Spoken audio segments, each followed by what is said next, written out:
They closed 85 schools in South Central LA.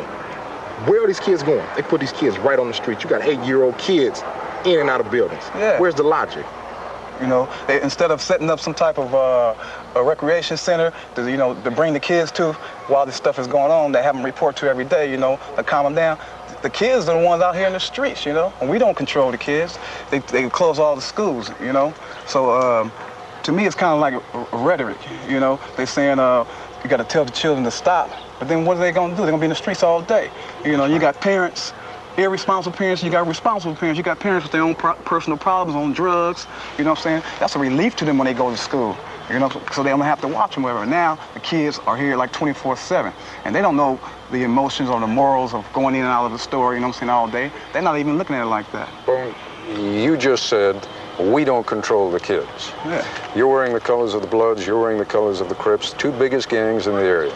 If you guys can't control the kids, if you guys can't tell them to lay off, who can? Their parents. It starts at home. But yet and still, again, with so many kids out of school on hot days like it has been, you can't keep these kids confined in the house. You know, the United States government cocked up, what, 500 million to say the SNL. How much was that money they kicked? 500 billion to say the SNL scandals? I mean, tell me they can't open up a recreation hall. They can open up the Coliseum and bring every kid to LA to the Coliseum for all day and educate them and talk to them. But they don't want to do that. They want to parade around the Coliseum and make sure nobody gets in. All they got to do is the LA Unified School District can bust those kids in there every day. You know, if it's supposed, I understand it's dangerous for them at school, but they have a place to take them, but they don't rather do that. They rather spend the money on saving Ivan Boesky and the other guy that ripped off all those old peoples and the SNL scandals, you know. And people look at this. You got the working class guy who says, well, shit, they're ripping off the SNLs for 500 billion. Why shouldn't I go get that VCR? Or why shouldn't I go get that fruit or Coke, you know? I work hard, I deserve it, you know. It's not, just don't let the Daryl Gates and Bradley fool you and talking about these are thugs doing this. You see it on the tapes, you know, these people don't look like thugs, they're like family. They're going in with their whole families. And as far as the gang situation, we can give a damn about looting and burning. That's not our thing, you know. Our thing is straight up against the pigs. Yeah. Number one. And their thing is straight up against us, you know. And I heard people call them material opportunists because they're running in these stores, and that's right.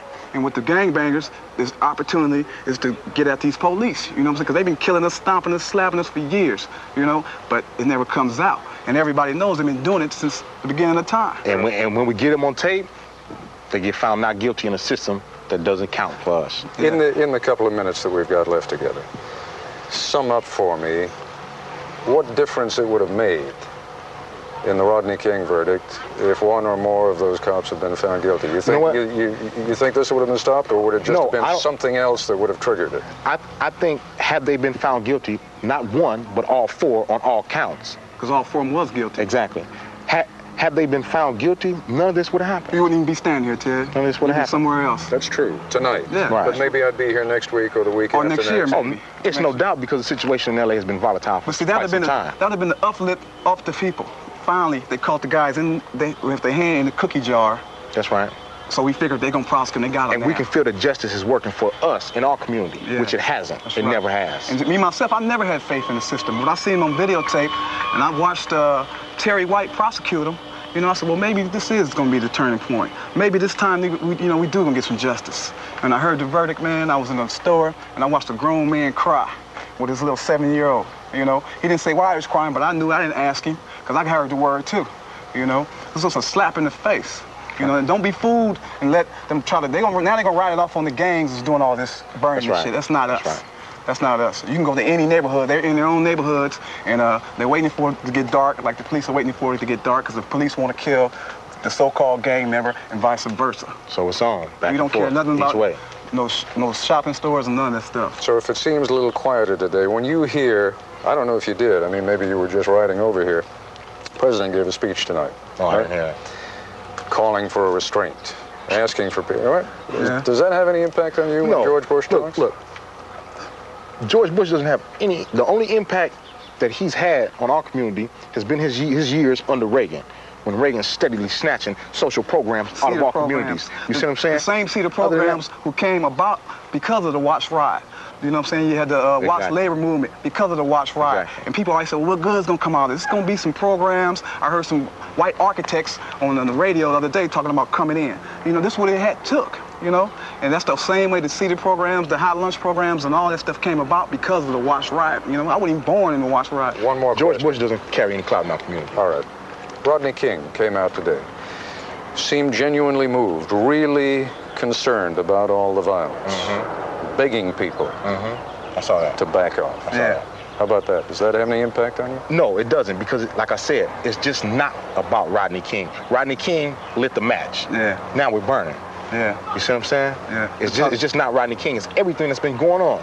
We've been slapped in our face time and time again. This Rodney King case is an exact replica of what happened with Arthur McDuffie in 1979 in Miami. That's right. And then they had the riots in 1980. And what was her name? Eula Love. They shot her 19 1978. times. She had a butter knife from across the street. That's right. You know, they claim to be so professional, but they need to do their job and take people to the correctional. You know, instead of apprehending, they rather shoot anyway. All right. I'm sure that there'll be a lot of people tonight watching this broadcast who will not agree with what you've said, but I'm sure they will agree. You're both eloquent young men, and I thank you for coming here tonight and talking to me. Okay, can I say something to the Church of AME across the street? As long as it's polite. It's very polite. Sir, I don't know your name, Reverend, whoever, but it's okay you didn't accept us in your church, because we've not been accepted anywhere. You know, I was kind of surprised, but then again, I was not kind of surprised, because I know the politics of the church, you know what I'm saying? Not all churches. I'm not stereotyping all churches, but I wanted to be known on the record that the AME church, they want to stop the problem, you know what I'm saying? And we here, but they put us in the back alley while they sit over there and take breaking bread and water. Crooks and criminals. Gentlemen, again, I thank you both. All right, thank you.